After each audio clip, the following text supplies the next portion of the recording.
Well, good day, gentlemen. I'm going to talk about timing. Timing is quite possibly the most mind-numbingly boring thing you can do, so the only way to reasonably learn to not burn out and go insane while doing it is to learn to do it fast and on autopilot. So that's what I'm going to try to teach you. And secondly, you need to realize that human perception of audiovisual synchronization is not very accurate, so you can get away with being pretty sloppy, so to speak. Well, to begin with, I've already loaded a script here.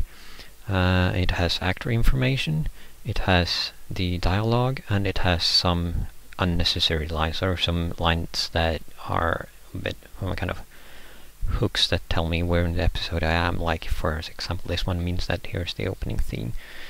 They are in order, but there's not much else. There's no timing information. That's what we're going to add here.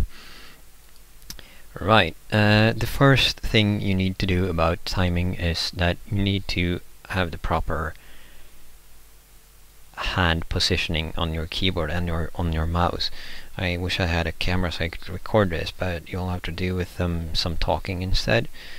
The first thing you do is place your right hand on your mouse. You can do that, right? And the second thing you do is place your left hand on your keyboard. More specifically, you place your right hand such that your little finger of your left hand is on the S key, and then the four main fingers of your left hand is further on D, F, and G. Now, the S key is important because it plays the current audio selection. The G key is likewise important because it commits the current changes and goes on to the next line. The rest of them we will talk about in a little while. Anyway, I've already loaded a video and the audio for this episode that we're going to talk about right now. And the first thing you'll want to do is to get rid of the video display, because you won't need it, not right now anyway. So you go to the view menu and you press audio plus subs view. This will yield you only the audio view. Right, next thing you should do is check your settings. You do not want auto committing of all changes to be ticked. You do want go to next line on commit to be ticked. And you do want the spectrum analyzer mode to be ticked, because it's a lot easier to tell where the dialogue is when you have the spectrum analyzer mode. Okay, right. Now what we're going to do here is trying to listen to the dialogue, or listen to the audio, figure out where the dialogue is, and move the selection with your left and right mouse buttons so it covers the dialogue. And when we have done that, we're going to press the G key to commit the changes and go on to next line. And we're going to repeat this a lot, because that's pretty much what timing is. You can also drag the borders of the selection if you hold your left mouse button down. And as you see, you have a timer marker here that displays the timestamp that the cursor is currently at. Can be useful. Okay, we're going to begin. I select a rather big area and then press the S key and the audio plays. Now the next thing you need to do is to have one of your fingers on the F key. The F key is important because it scrolls the audio display from left to right, so you can keep going after the cursor. Let's see if we can find the first line of dialogue here.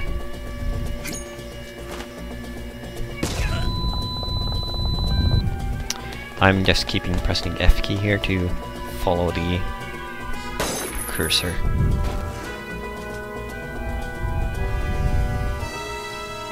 Usually you can see where the dialogue starts here. You see this? This is pretty characteristic for a human voice speaking. So you don't really need to know Japanese to time a Japanese show, because you only need to know a little bit of sentence structure, and a few words maybe, that's it. And you can usually pretty easy to figure out what line is what dialogue in the audio, especially if you have actor information. So here you need to figure out where the line starts. Usually you do this, you can do this easily with just the S key. The S key plays the selection. I'm pressing the S key, you see. Or you can play 250 milliseconds before the cursor start, and before the selection start with the W key. With the Q key. You press Q and you see it plays right until the start of the selection. The W key plays 250 milliseconds after the selection end. Right, so you hear the K here, you see? It's pretty evident from the spectrum analyzer where the line starts. And you don't need to be very precise here. As I said earlier, the human perception of synchronization is not very accurate, so you can be pretty sloppy here. It doesn't really matter. Especially since we're going to add lead out and lead in later, because to give people more time to read the subtitles, you need to add some time before the line actually starts and some time before the line after the line actually ends, to give people time to actually read the line.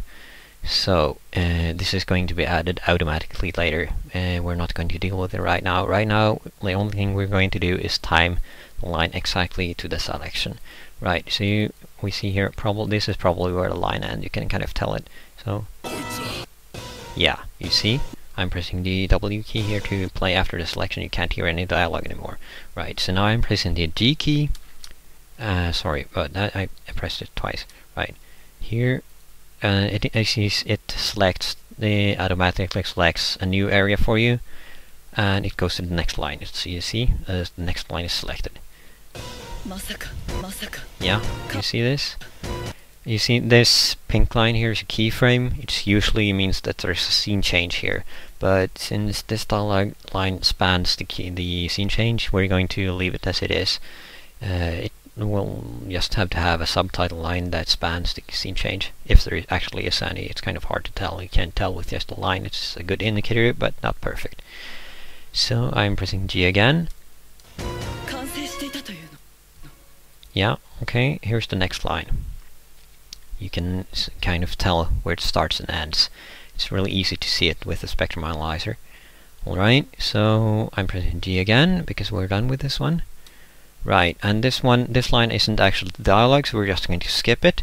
And I'm pressing the X button to go to the next line. Z and X go to the next and previous lines respectively, without committing any changes and without doing anything. So you can use them with your little finger, because you see, if you have your left hand on the S, D, F, G keys, you can easily reach Q, W, Z and X with your little finger on your left hand.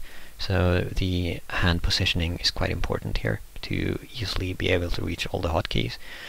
Right, here's the opening theme. We're not going to listen to it because it sucks. This entire show sucks, but that's not here nor there.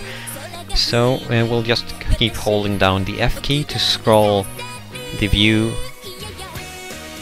further into the episode. And here it looks like we have something. Yeah, there's the end of the op theme, and here's the sponsor message, I think. All right, here starts the next dialogue. Okay, as you can see, this is silence. This is silence, and well, here's some sounds, and here's something that looks like dialogue. When you've done this for a while, you'll be able to tell where the dialogue starts and ends just from looking at the spectrum. It's kind of easy to tell, really, because human voices make a quite distinctive, they have a quite distinctive look in the spectrum. So anyway, this looks like it's the dialogue, right? Yeah, it is. And I'll just press G to go to the next line, and here it looks like there isn't anything, so I'll just go scrolling on here, and yep, there's the next line. And yeah, you see the actor changes here from a male guy to a female, his sister. Right here you see there's this one isn't part of the